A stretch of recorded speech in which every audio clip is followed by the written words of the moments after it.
പാലക്കാട് മണ്ഡലത്തിൽ കള്ളവോട്ട് ചേർത്തത് കോൺഗ്രസും ബി.ജെ.പിയും ചേർന്നാണെന്ന് ആവർത്തിക്കുകയാണ് CPM സംസ്ഥാന സെക്രട്ടറി MV ഗോവിന്ദൻ. വിഷയത്തിൽ തെരഞ്ഞെടുപ്പ് കമ്മീഷൻ ശക്തമായ നിലപാട് സ്വീകരിക്കണം എന്നും അദ്ദേഹം ആവശ്യപ്പെട്ടു.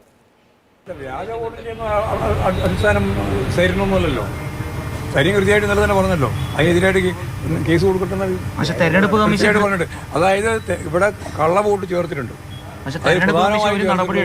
ഒന്ന് കോൺഗ്രസ് ആണ്, മറ്റൊന്ന് BJP ആണ്. പിന്നെ എല്ലാവർക്കും അറിയുന്നത് പോലെ ഈ കള്ളവോട്ട് ചേർത്ത് ശീലമുള്ളവരാണ് ഷാഫി പറമ്പരും അതുപോലെ തന്നെ ഇവരെല്ലാം.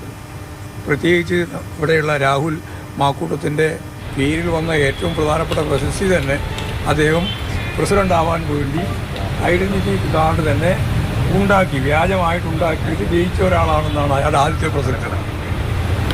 അങ്ങനെയുള്ള ഒരാളാണ് ഇവിടെ വന്നിട്ടുള്ളത്. അതിൻ്റെ ഭാഗമായിട്ടാണ് പ്രമാണവും അതുപോലെ തന്നെ ഈ പറയുന്ന ഈ ഇപ്പോഴേറ്റവും അവസാനത്തെ കള്ളവോട്ട് ചേർക്കലും ഐഡന്റിറ്റി കാർഡ് ഉണ്ടാക്കലും ഒക്കെ ഇതിൻ്റെ കൂടി ഭാഗമാണ്. തെരഞ്ഞെടുപ്പ് കമ്മീഷൻ എന്തായിരിക്കും ഒരു നടപടി സ്വീകരിക്കുക? തെരഞ്ഞെടുപ്പ് കമ്മീഷൻ ശക്തിയായ നിലപാട് സ്വീകരിക്കണമെന്നാണ് ഞങ്ങൾ അഭിപ്രായപ്പെട്ടത്.